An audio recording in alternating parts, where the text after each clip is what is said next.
Good morning, everyone. Thank you for coming back to our second day. I also would like to wish us all a happy International Women's Day. And I had planned to make mention, as Ben did, of our friend and colleague, Jessica Aro, a very brave Finnish journalist who is famous for having been trolled into, just trolled to death. And she was not able to be on this panel today because she was due to be receiving an award yesterday, a Woman of Courage Award from the US State Department. I don't know if you know this, Geisha, but yes, the State Department pulled the award from Jessica.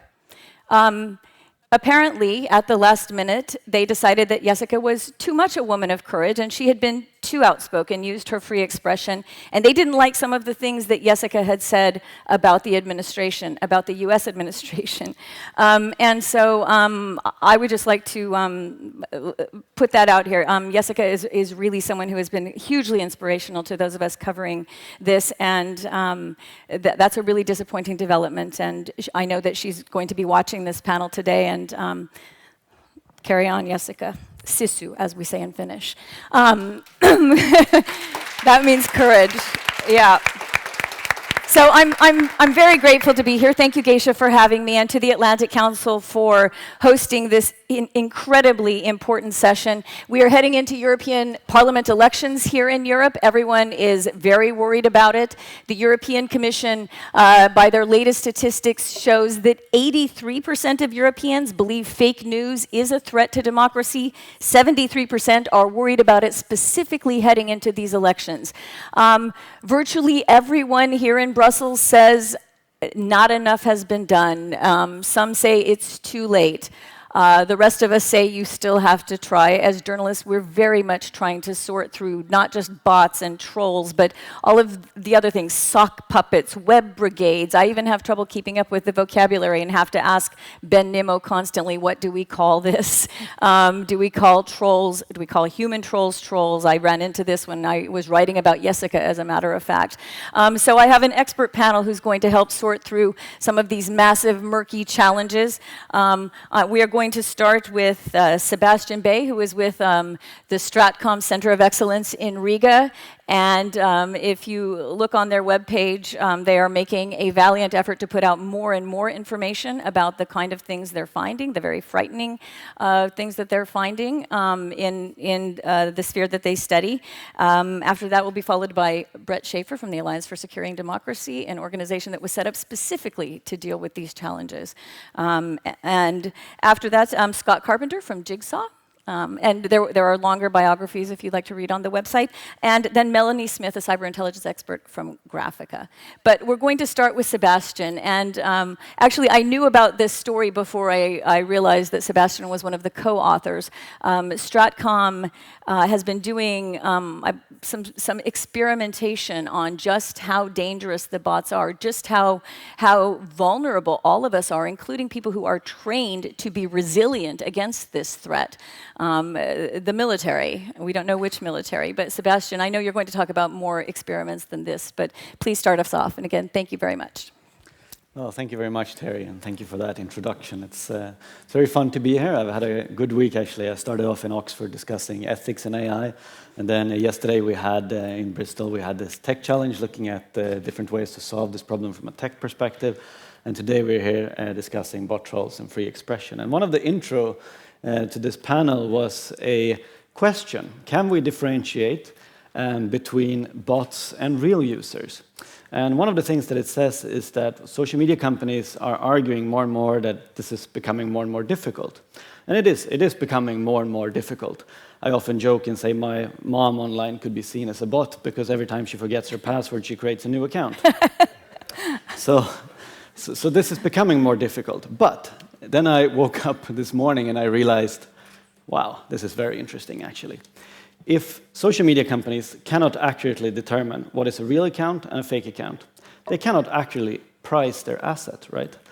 Because what is their asset? Their asset is their accounts. When you see Zuckerberg stand on stage to present the revenues each year, they talk about growth in accounts. If we no longer know which accounts are genuine and which accounts aren't genuine, that means that we're not able to price the underlying asset in social media companies. And then we have to ask ourselves, is this a subprime crisis all over again? And it's a very serious question, actually. And it is a question that we've been looking at for the past year, trying to learn more about the market for manipulating social media. And the market is, it is much bigger than we would have hoped it to be. So, and why we are doing this is because we're convinced that we need to look at infrastructure rather than content. Infrastructure in the terms of the services used to manipulate social media. It is extremely easy today to buy a bot account, to buy manipulation of social media accounts, to buy comments, views, likes, and so on. And one of the things we are seeing is that an important aspect of this is algorithmic manipulation. If you go on to any of these websites that sell manipulation of social media, you're not going to find so much solutions for buying comments. You'll find that, of course, as well, and it's one of the services. But largely, they are there to manipulate the algorithms. That means that you buy views on a YouTube or a Facebook video, for an example, and you make that trend, and it becomes a recommended video for other viewers. So that when we do this, because we buy fakes a lot to try to assess this market, we see that as we buy views, it gets recommended to other viewers, and they come and they watch this video. You cannot see this from an outside perspective. When you study a YouTube video or a Facebook video, it's impossible to know from an outside perspective whether or not the viewers are genuine or fake. This has big repercussions for the people paying for this. And who pays for this? It's advertisers, right? And what the advertisers are paying for, it is clicks or views, usually, on these videos. And we're now saying that it becomes more and more difficult to make sure that that view or that click is from a real account rather than a human account. And most advertisers are not interested in having smartphones in Indonesia watch their ads. That's not what they're paying for. So this is a fundamental problem.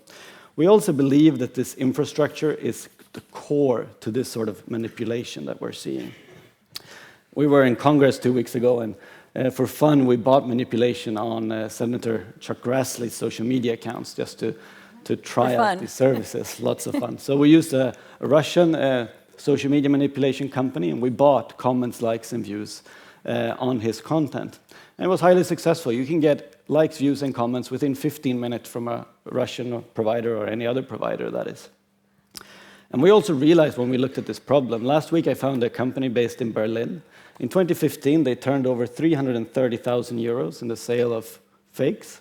Today, they have 10 full-time staff. They are one of many, many companies that trade in these services, selling manipulation, right? Because what's the best thing to do if you want to be an influencer? You buy that reach, and then you can charge more for your ads. Now, what are the effects in the real world? And that is where Teri started off. Well, this infrastructure can be used to manipulate armed forces, and that's where we come in as a NATO Strategic Communications Center of Excellence. So we ran a red team experiments, and actually we've been doing this before, but we decided to do it more openly to showcase this. So in coordination or in cooperation with national armed forces, we decided to try to manipulate the participants in this exercise. So we created honeypot pages, we created fake personas, and then we engaged with the soldiers during the exercise. And we tricked them into revealing sensitive information, until taking actions such as leaving their positions, and so on. And much of this was enabled using inauthentic accounts, using ads on the platforms to target messages, and then interacting with them and tricking them. And why did we do this then? Well, we did this to prove to you, the world, and armed forces just how vulnerable we are. We know that already. We know that from Russian armed forces' aggression in the Ukraine, how vulnerable they are. We know it from when they shot down MH17. We were able to track what they did. But of course, this is a risk we have as well, and we need to be aware of that, and we need to make sure that that risk is not there when we enter into conflicts. So I'm going to finish up by a single statement, and that is that we need to look at this from a different perspective, we think. So we've been studying bot activity by machine learning for quite some time. The problem with machine learning is that it's very good at studying activity that doesn't change. Machine learning is great for teaching machines to recognize pictures or to drive cars, etc. It's not very good to assess antagonists that change. So the half-life of the machine learning, that means how often you need to update your machine learning for it to be able to identify bots, has gone shorter and shorter. Because the actors, the people that are trying to manipulate the platforms, they are changing tactics. They don't go home when we ban their accounts. They start another account. Like so your we mom. need to refocus and look at the enemy, so to say. Know thy enemy. So that's how we're refocusing now. We're trying to understand the market and the people doing this to a much larger extent to try to address the issue rather than studying it from the quantitative approach. So that's where I'll leave off. Thank you. It's terrifying because, again, when you talk about the armed forces, these are people who now, for at least the last couple of years, have been trained to avoid this. I mean, I know NATO forces are being taught specifically social media resilience. So this is fascinating. And just a reminder, hashtag Disinfo Week. And I am hoping to have time at the end of this panel that we can collect questions from Twitter because I would be very selfish to keep these experts to myself. So we're going to try to have time to do that if you want to submit questions by Twitter. Brett, what can we do about things like this? When we talk about regulation of things everybody agrees is wrong, child pornography, hate speech, it's not so controversial, but as a journalist and as any person wanting to exercise their right to free expression, this is a much more controversial sphere, isn't it? Yeah, it is. And I think it's worthwhile, actually, to take a step back and actually look at our broader objective of what we're trying to accomplish here. So essentially what we're trying to do is we're trying to minimize digital threats without the unintended consequences of suppressing freedom of speech, freedom of expression. Now, conceptually, that's very simple. Operationally, that's very, very difficult, even when you're talking about terrorist content. So I think in the disinfo space, we often look at terrorist content, child pornography as being the easy problems to deal with. Right. And even those are enormously difficult because if you're looking at terrorism, quite often it's not a beheading video. There's a lot of gray area there. So it's extremely difficult to moderate and to regulate. What makes it slightly more straightforward, let's say, not easier, is the fact that there is a content problem there. Everyone agrees that a piece of child pornography that's put up needs to be taken down. The person who put it up doesn't have a free speech right to put that up, and the person who wants to view it doesn't have a free speech right to view it. So we understand that there needs to be a level of moderation and regulation. That's illegal speech, and it's certainly out of the bounds of terms of service, community standards, so it's pretty straightforward when you actually catch that to remove it. The challenge, of course, is to catch it and not to drift over and actually impact free expression. But if you look at it sort of metaphorically, what we want to do is take a scalpel and very surgically remove that cancer instead of taking a chainsaw and cutting off the whole arm, or worse, radiating the entire body of free speech. Now, disinformation or information manipulation is fundamentally different because, as Sebastian noted, the content is generally not the problem. If you look at the Internet Research Agency, 99% of what they put out was totally acceptable. What was unacceptable was their behavior. They used manipulation to disseminate that content, and of course, their motivation was enormously problematic. But if that content were put out by a real user, it would absolutely fall within the bounds of protected speech. So that creates a bit of a dilemma in how you deal with this, because the viewers of that content, people who engage with that content, people who believe those messages, absolutely have a right to do so. So if you take that content down, or if you just remove those accounts, that creates the situation that we're in, where there's often a bit of a conspiracy theory out there that certain speech is being regulated unfairly.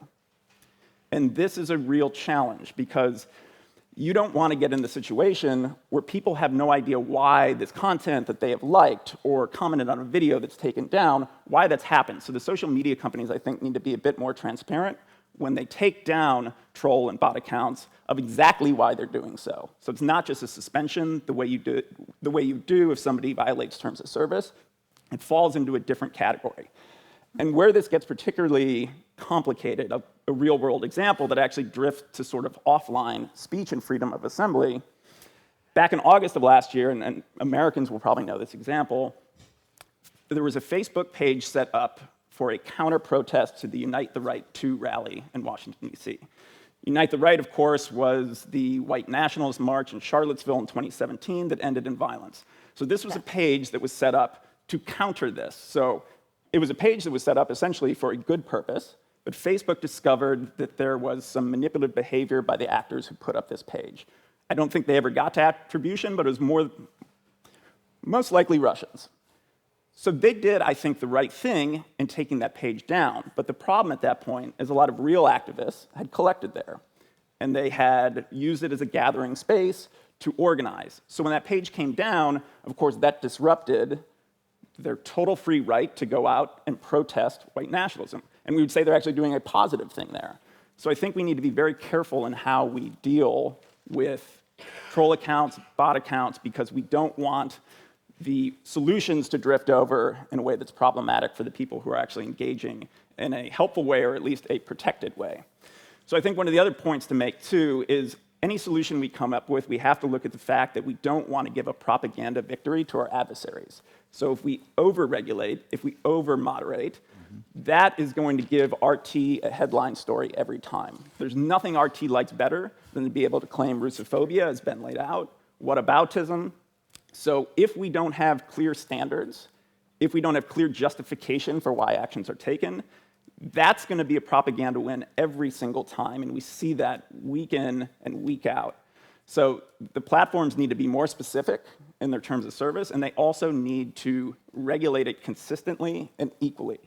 If they find a US political party is engaging in some of this behavior, the Russians do, they need to take that content down as well, because we need to knock out the sort of whataboutism. And then my final point is everything that we're going to do in the West is going to have an impact on the dissidents and just everyday people in authoritarian countries. So our regulation will be viewed, it will be interpreted, often intentionally misinterpreted, and perverted as a way to suppress speech in places where speech is already repressed. So if you look at, again, a real-world example, NetzDG in Germany, this is not an argument for or against it, but we know Vladimir Putin copied and pasted portions of that to justify his anti-terror law in Russia. They do this consistently. So I think when we look at regulation, we need to be very careful about the wording that we use, because any ambiguity is going to be intentionally abused by authoritarians to justify their own authoritarian intentions and suppress speech at home. Just a quick clarification, what would that look like when you take it down, instead of just saying this account is suspended? Because nobody reads terms of service. I mean, Right. but we do read who got suspended, and we don't know why. So just so I can envision, what would that look like when they post the suspension notice? Is that where you're saying it should be written why? Yes, so I think, I'll take Twitter as the example. Twitter right now just says account suspended. Yeah, and everybody notices more than whatever the original content was, and then we all try to look back at what it was. So it's the boomerang effect you're talking about. Right, but Alex Jones right now is put in the same category as a Russian troll. So if you have people who don't understand that the account was taken down because it was a troll account, it was a foreign manipulation, there was foreign manipulation happening, they would interpret that perhaps as the account was taken down because of the content it posted. And let's say this is a troll account that had adopted a conservative persona. People who had followed that account now just see this account as suspended and would make the assumption it's being suspended because it had conservative viewpoints that were outside the mainstream. And I think that's enormously problematic. So you would suggest a line there saying this was a fake, this was not a genuine person, or this was Yes, more disputed contextual content. information. That's interesting. And that moves well into Scott Carpenter, our next panelist. I'm not going to pin everything about platforms on you because you come from Jigsaw. Although it's interesting. I mean, and the platforms do get beat up constantly here. The commission is putting out regular reports now, and the last one within the last few days said they're not doing enough. That's not up to you to answer, but I believe you're planning to touch on it, and to also come in with the viewpoint that not all bots are bad. Yeah. So first of all, I just want to thank the Atlantic Council for organizing this event. This is the first time that Jigsaw has participated in it, and over the past couple of days, we've learned a lot, and I really appreciate the opportunity. So thank you, Geisha, and thank you, Ambassador Freed, for being here and for organizing this. I also want to recognize one of my colleagues in the audience, Rocky Cole, who's leading up our research in this space. And sometimes as I'm listening to the deep richness of this conversation, wishing he was up here. But I also want to mention Jessica Arrow. I don't think she knows how inspirational she's been to our work in this space. I don't think that we would have taken on targeted harassment in the way that we at Jigsaw have taken it on if it were not for the absolute horror that she has gone through for the past few years. And so my thoughts are with her, and just her courage is amazing. So, I want to begin the conversation by engaging in this dichotomy that we're really exploring. Like, we have this question about fake personae. And fake personae really are the fuel that drives the ability for disinformation to thrive. And if you didn't have fake personae, you would have this people, the equivalent of a bunch of, aluminum hats sitting in a bar talking with one another, and not being able to amplify their mythology to anybody who's ready and there to listen. So we really need to focus our attention on this particular question. I think that that's true, but how to do it, as Brett says, without having negative externalities in the human rights space, and these other contexts where anonymity is extremely important. But I think that there is a way. The fact is that so far in Jigsaw's research, we've never seen a convincing example of an entirely machine-driven disinformation account. The Russian workflow that we've all come to know and love, for instance, has been completely human in the sense of how it's been driven. And while it is certainly true, as Sebastian suggests, that it is becoming more and more difficult to distinguish between a human and a machine-driven account, we have not seen this type of technology deployed at scale yet. And so while it's difficult, it's not impossible. And that is something that we believe is important. Now, that minor caveat is that there are a lot of bots out there. There are automated uses of machines to do lots of things online. Something like 55% of all traffic online are bots or web crawlers of some sort. So it's not as if bots themselves are the problem, but they are being used to amplify, as we've discussed. So to the extent that we have a problem, it's the fact that there are these fake personas. Those fake personas are well developed. They're difficult to detect, not impossible to detect, and then the amplification effect takes place. What we also know, and we were hearing yesterday in the panel thinking about the social psychology of a lot of this too, is that the more often you hear something that is not true and you are exposed to something that is not true, the more likely it is that you have the possibility of believing it. Yep. We were talking about in a sidebar over coffee yesterday, just about how to reconcile the different points of view that were being expressed in that panel. If it is all about tribalism, is it all about tribalism? Or is it really about just slowing people down so that they think a little bit more as they engage with the conversation? Well, at a point where the predominant narrative is a fake one within a society, that goes well beyond the question of bots and disinformation. There's a deeper societal challenge there that we need to address. But fundamentally, without fake personas, disinformation is not scalable. It's not scalable. And so in this kind of balance between how we as open societies confront the challenge of disinformation while worrying about the threats to free expression, I think within our societies we have to think very clearly. And now, having listened to Sebastian, there is also a business case for getting this right. there's a business case for getting this right. Like, if we can't do this, then there may be difficulties for the company's businesses down the line and not so far away. So if disinformation cannot go viral without amplification, without fake personas, then I think that the goal here and what I think Rocky and I have come into contact with a lot of different people studying this problem here is how do we come together to share information in a way that we can develop solutions to get at some of these fake personae faster. Everybody has their specific geographies that they're focusing. Everybody here has different languages that they're looking at. There are numbers of rapid response mechanisms in existing fusion cells, but how rapid are those responses and how fused are those fusion cells? And so I think that as I come away from these discussions over the past couple of days, I think that where Jigsaw would really like to invest is collaborating in different ways on these red teaming exercises and better understanding what are the nature of the threats so that we can then begin to do something about them. But this detection challenge is something that the tech companies really have to work on.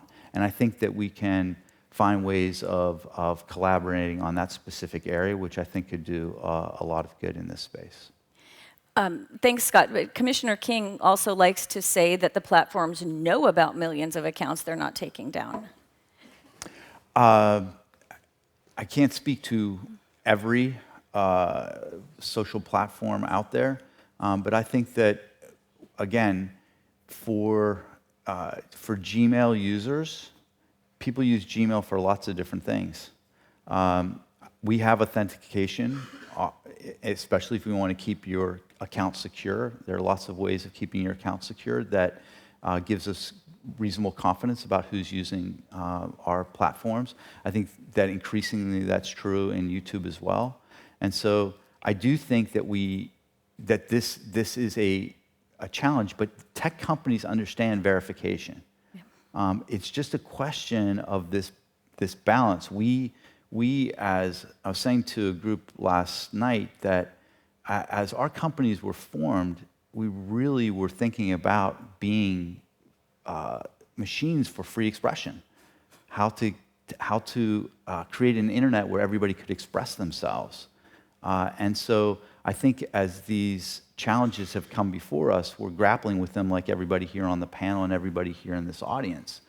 These are not simple problems. These are deeply political in some cases, sociological. We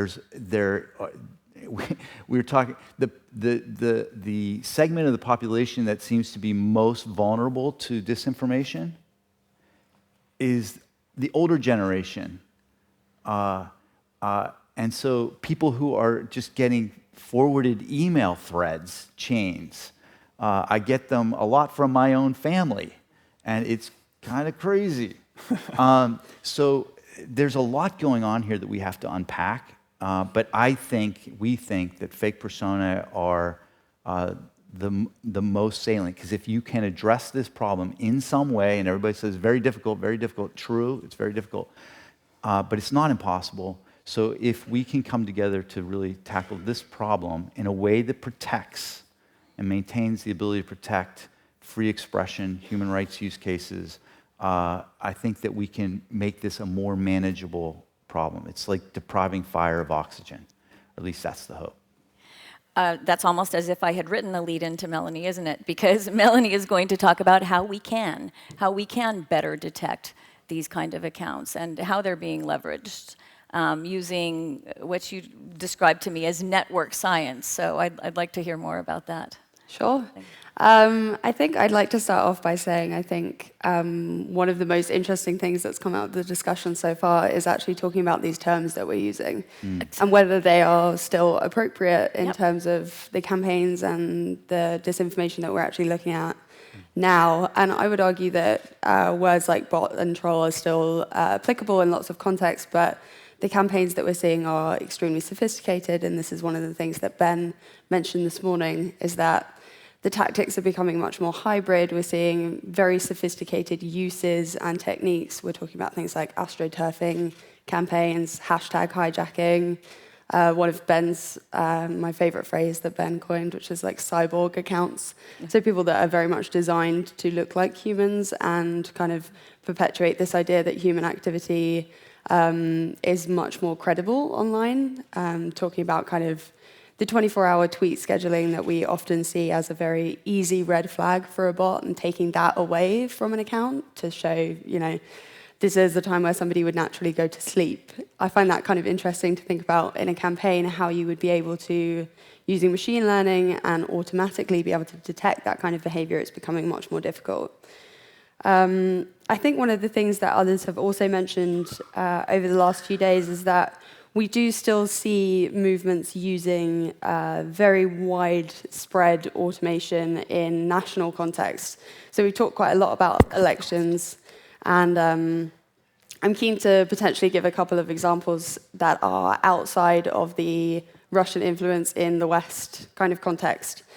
One of which was super interesting to us. It's probably worth giving a very brief introduction to Graphika and what we do at this point, because it will make a lot more sense for what I'm about to say.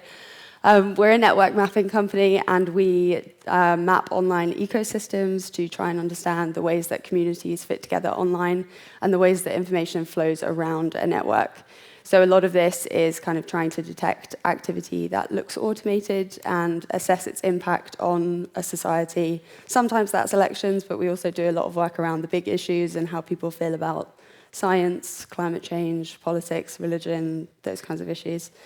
One of the exercises that we saw highly coordinated and automated activity recently was a political landscape mapping that we did on Nigeria. The election there happened about 2 weeks ago now, I think. And we ran a classifier on this map. So these network maps are pretty huge. It's hard to explain what they look like without having them on a screen, but lots and lots of dots kind of situated around the network, and they're algorithmically determined to kind of discover potential interests between each other. They're drawn into different clusters by their primary interests, and that allows us as analysts to kind of label and understand how these communities fit together and really what impact they're having on a society. So this political landscape mapping that we did of Nigeria, we ran a classifier on that detects automated behavior, and one cluster came back as highly probable as a botnet, which was interesting, not something that we were potentially looking to find. This is a context that we haven't necessarily seen huge automation in the past. When we looked into it and kind of manually reviewed a lot of the content, this was coming out of a cluster to do with Biafran separatism. Biafra is a successionist movement in eastern Nigeria. Again, like very specific local context here. We worked with people on the ground to kind of understand what we're looking at. I'm certainly not an expert in Nigerian politics, so we needed to kind of get the help in. And it was really interesting looking at how that movement was automating, how that movement was being automated, I should say. So what we were seeing was bots that were propagating content that was coming out of pro-separatist media outlets, so radio programs that were promoting Biafran separatism. Again, not something that we're expecting to see or had seen before. But this was also connected to a wider automated movement that we found across the map that was encouraging people to boycott the Nigerian elections. So we're looking at something that affects a very local community in some respects and a very local and specialized issue, but also something that's affecting nationally how people feel about democratic processes, how people feel about their wish to participate in democracy. So that was one really interesting example. I think outside, again, of this kind of looking at how this affects the West, one of the really interesting things that we've been working on is building this kind of coordination framework. So how do we detect automation? What are kind of the signs, some of which we've talked about already? Automated activity we treat in a framework of kind of 3 behavioral patterns, and we look to assess how those intersect with each other. So firstly, we have network. Obviously, that's kind of the bread and butter of what we do, understanding how people fit into a community, how they interact with each other, whether that looks normal or not. Secondly, temporal analysis, so looking into an account to understand whether it does have a 24-hour tweet schedule. One of the things that Ben talked about, being able to tweet every 40 seconds, is definitely not a skill that most of us have. and kind of looking to see whether this is a sustained campaign over time. So through individual accounts, you can see whether they've been repurposed by different actors at different points, and whether they've been leveraged to kind of propagate automated material that way. Thirdly, semantic analysis. So does this account look like a human that's interested in more than one thing, or is this very much a single issue and kind of automated in the respect that it's constantly retweeting material from the same media outlets, from the same kind of voices? One thing that I think is really great about this framework, and I obviously think there are a lot of really great things about it because it's something that we've been working hard on. My favorite thing is that it is able to, through the way that we've trained it and the way that the classifier works, it's able to detect organic and spontaneous as well as inorganic and coordinated. And one of the most important things about that, I think, is that one of these big questions, and something that we've talked about over the last few days, and in fact, part of the title of this panel, free expression, we need to be able to regulate in a way that still protects these spaces for free expression, particularly in spaces where open dissent online is not tolerated and perhaps punished. I'm not sure how much time I have left, but I have one more example just on that. Okay, I'm getting some good questions, so I'm getting excited. Okay. One of the really interesting ways that we saw this happen in Turkey was, again, a classic case of, like, don't challenge the internet to do things because they'll do it. President Erdogan gave a speech in, I believe it was May last year, to the Turkish parliament, where he said, if the country says enough is enough, I will step down from the presidency. Oh. So you can imagine how well that went. 1.8 million tweets in a very short time frame of people using the hashtag for the Turkish word enough. The pro-Erdogan support community started a response campaign which used the Turkish word for kind of go on or to continue. And Erdogan came out and said this tamam movement, this kind of enough movement, is being propagated by bots. It looks highly automated. These people are just a small community that don't believe I should be the president, and they're kind of spamming the world with that content. We were actually able to run the coordination framework on both movements and prove that tamam, the original enough movement, was actually spontaneous, led by the grassroots in Turkey. It was a civic movement that was expressing dissent, and the pro-Erdogan movement was actually showing signs of automation and showing signs of being supported by bots. So I think that's an example of, some ways, how you can protect free expression while still kind of potentially cracking down on automated accounts. I will leave it there. Fascinating. This is all really interesting. I would be interested in many more examples like that. Whether or not they actually result in more democracy in a place like Turkey is, of course, another question. Because we asked the internet to give questions, good example. They are. People are writing in, and I would like to share some of those.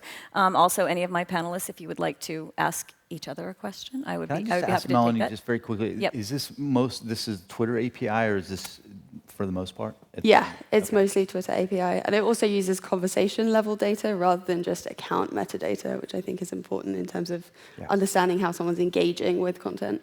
Great, thank you. I have to admit a bit of jealousy. Some of the things that you're doing sound like what journalists used to get to do back when people paid for international journalism. Hi, Dan Fried?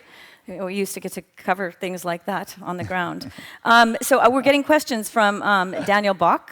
He asks, should anonymity be able to continue on the internet? And another person asks, would there be any way to label accounts? Would they have to? I mean, there used to be at least verified accounts. Could somebody be labeled as a category of an account? This person suggests labeling bots, but I mean, I don't know how you would put that, or a sponsored account. On Twitter. And another person asks, are there any online tools that assist in bot detection on social media? I would presume for the general public to themselves see if these are bots, so that you wouldn't wait for a platform or someone else to tell you that you may not want to be following this account. So anybody who would like to take those, they're not specifically directed at anyone on the panel. Yes, Sebastian. I can just complicate that a little bit. It's that we want to see bots as machines that do routine behavior, and many of them do. Many of them are simple simple like that. But bots, when you buy them online, if you want to buy a bot account, they cost anything from 10 to 50 cents up to $50 or $60, depending on how elaborate and advanced they are. If you want to go even more advanced, that means that you're employing a person in India whose job it is to watch YouTube videos, to write comments, to click on content. It's highly difficult to identify a person who, with his own account, is being paid to perform actions by someone else. And that is done by crowd-working or co-working websites. So that is the high level of this thing. So yes, we can identify simple accounts using machine learning because they tweet on the top of every hour or because they always retweet RIA Novosti content or whatever it is.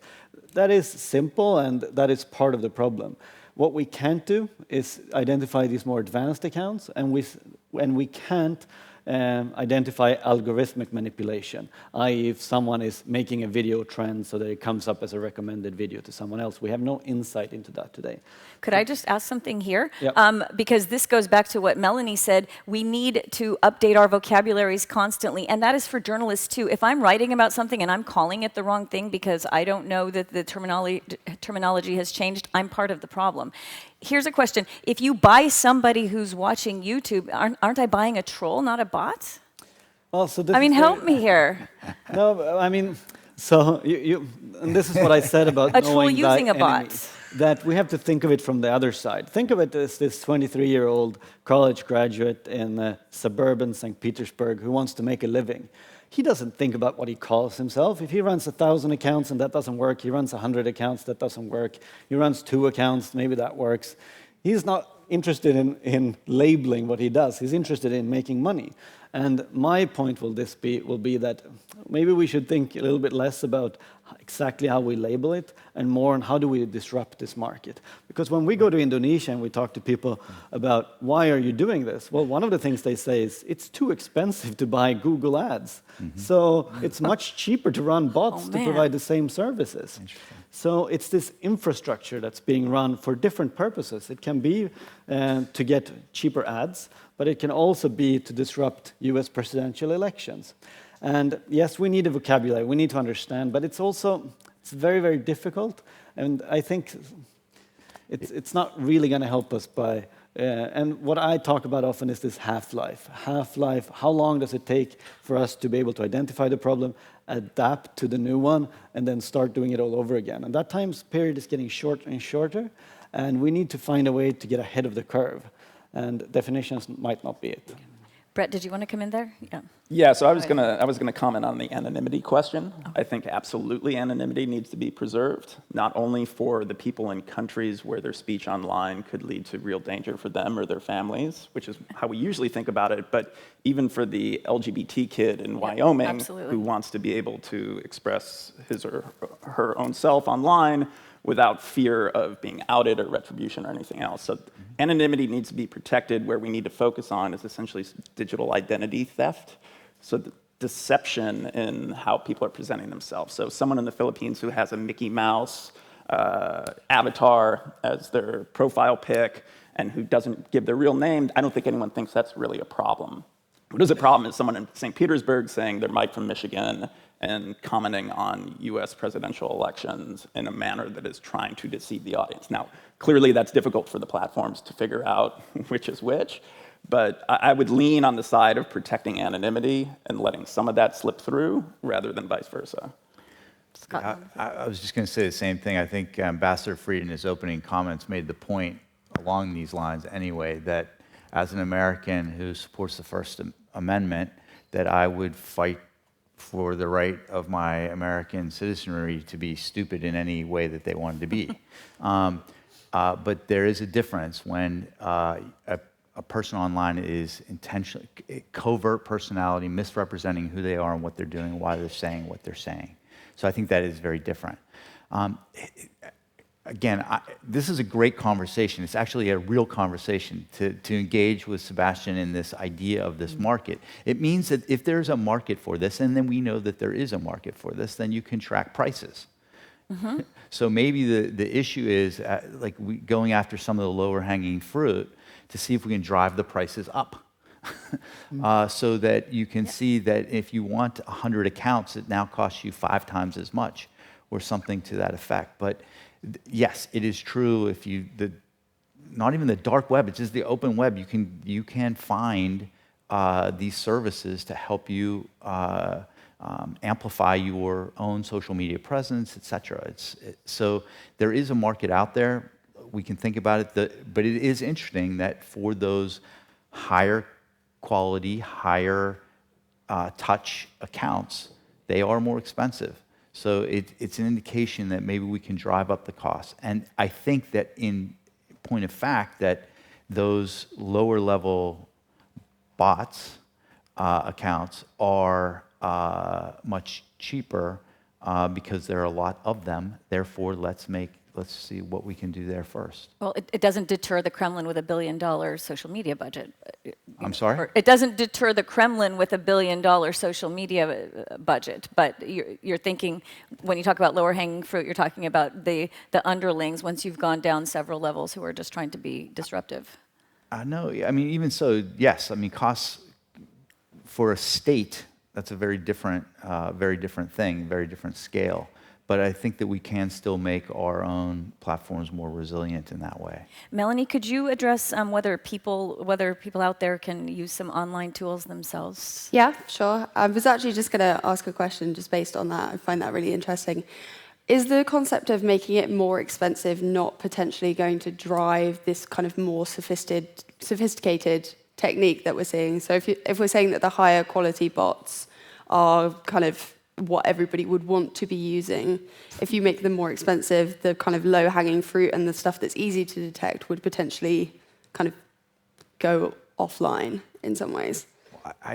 So again, I'm thinking about the fact that if you're able to say, like, get a YouTube account or do these types of things in a very fast way, maybe if we had some mechanism that the problem would be hopefully less complicated in one way. It might be more complicated in another way, but the number of actors actually engaging would be fewer, which means amplification would be slower, which means that disinformation would be spread slower and have less reach. Just a thought. I don't know if it's...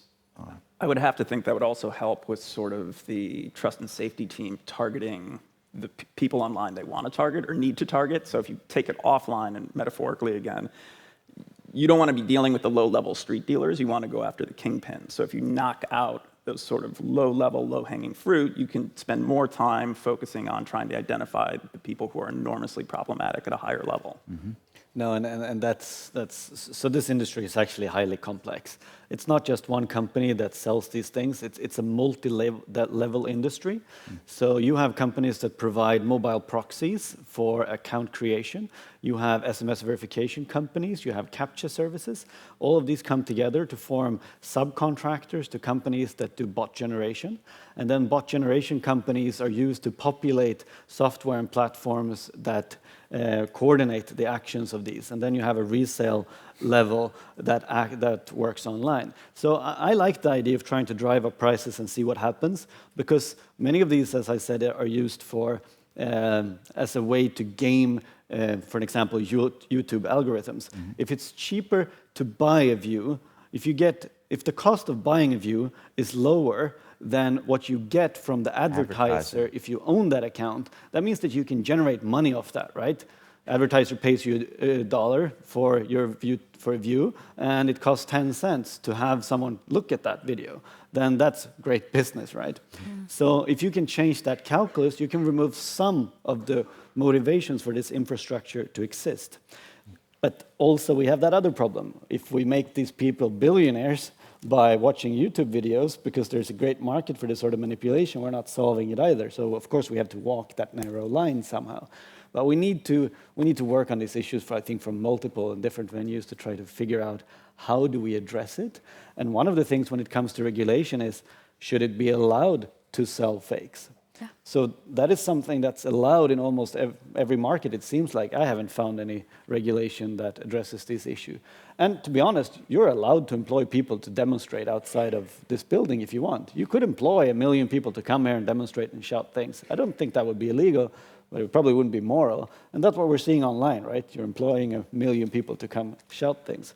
So just to throw an idea in is that one of the things we've been thinking when it comes to regulating is to look at this as how money laundering is regulated. So we don't regulate content, rather we regulate how social media companies should work on this, and we set standards and procedures for how to report. When social media companies reported to Congress after the Russian interference, that came in every sort of format you can imagine, and Graphika knows this for sure because you had to deal with some of these issues. It was everything from PDF dumps to whatnot. It would have been much easier for you if there was a standardized format how social media companies would have had to report interference. That alone would improve our ability to detect and work on this issue. So I think there's a lot of things we can do with regulation that doesn't regulate content, but regulate how we deal with this issue, how we understand this issue, how we report to authorities, and so on. So let's start with that and try to stay away from regulating content, which will definitely be destructive if we, cross the line. And again, if people in the general public do want to avoid following these accounts, and again, that's a question that is disturbing, that many people don't want to stop consuming this stuff. But if they do, how do they know? Other than verification, which Twitter is, I believe, still suspended verified accounts on Twitter, but how do they know? Are there some telltale signs for people who aren't experts? I think that's really important. How do they do it? I would also take that with the question that I completely ignored earlier, so sorry. That's why I came back to it. Send that in. I think some of that stuff can be done by the user themselves. Like some of that is what Ben was talking about this morning, the 3 A's, the kind of telltale signs of a bot account. Some of that is on the user to be able to determine, and not necessarily on the platform to be able to take down every single one of these. So I think obviously, harping on about digital literacy again, which I realize has been slightly more controversial than I expected the last couple of days. I think that's an important thing to be teaching people just as an online safety issue. They need to understand the content they're seeing, but also the way that it's coming to them and how it's being disseminated and whether that looks normal and whether that's safe or not. A couple of things just on the tools that can be used, open source tools. There's a range of different ones which take into account kind of a handful of metrics. They won't do like full behavioral analysis across different themes, but they'll do like a little piece of the puzzle, and they're relatively good at determining what's a bot and what isn't. Botornot.com is still one that's used pretty frequently among data scientists, and Botometer, which has an API, can be kind of plugged into big data and big data sets, so you can run a classifier that way, and that will give you like a relatively high confidence score. Is Hamilton 68 coming back?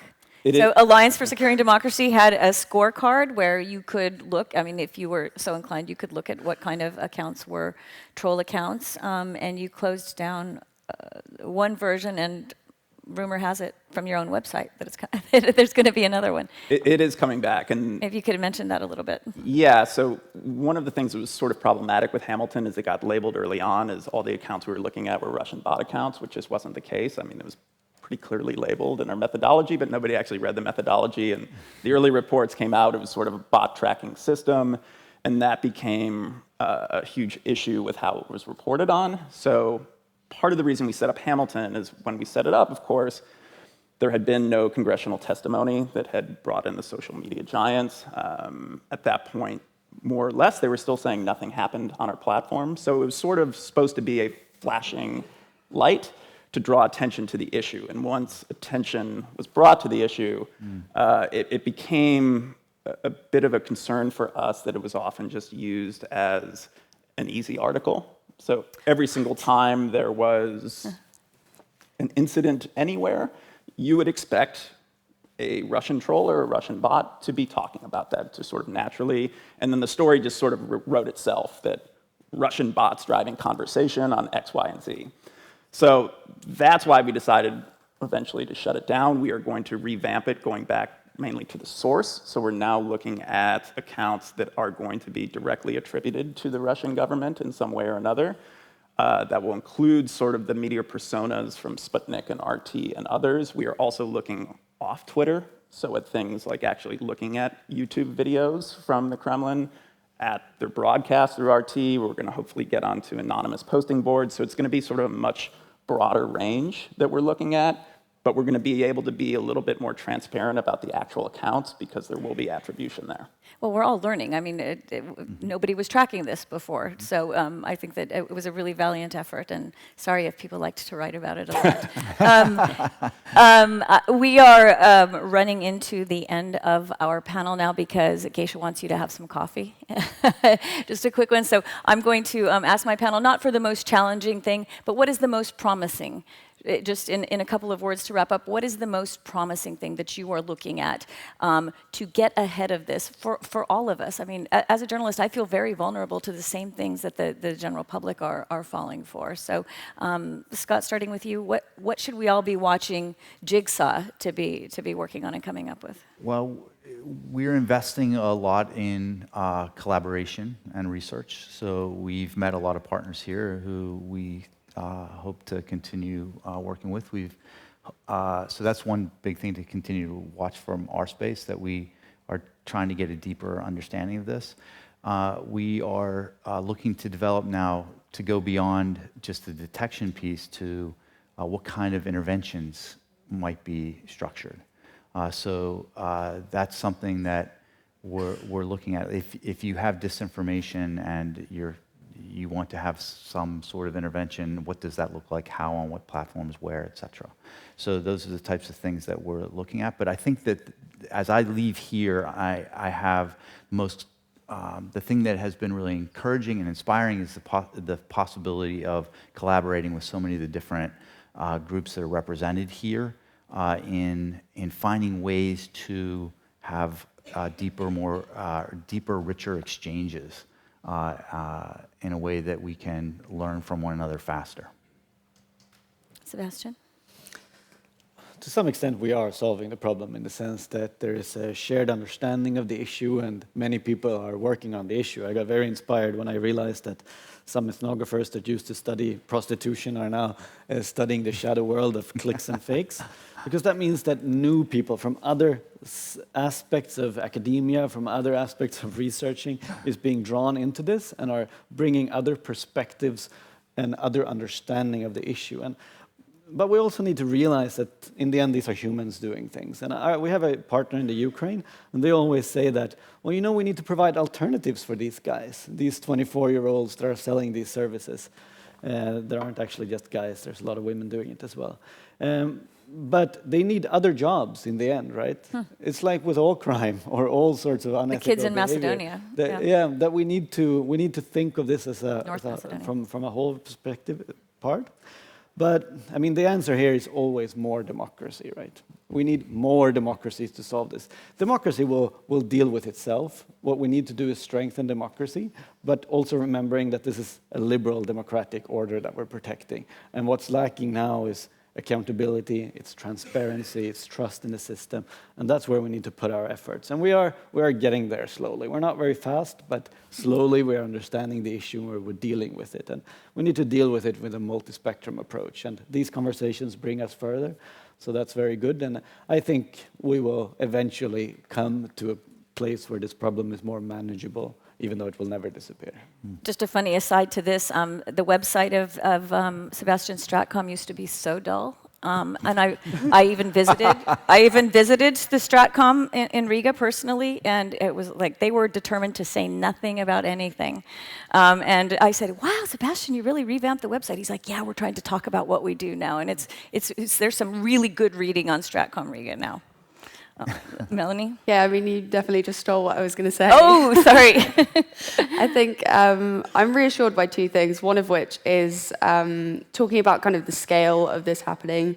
Yesterday, we were talking about, trying to solve the counterterrorism problem, thinking that Osama bin Laden was running hundreds of thousands of propaganda units, and actually it turned out to be a handful of people that are highly dedicated. I think I'm still reassured by the fact that, yes, this is happening in lots of places and can be extremely damaging, but it tends to only really be happening in a non-state way by a handful of people, and potentially we're being smarter about how we detect that and how we regulate against it.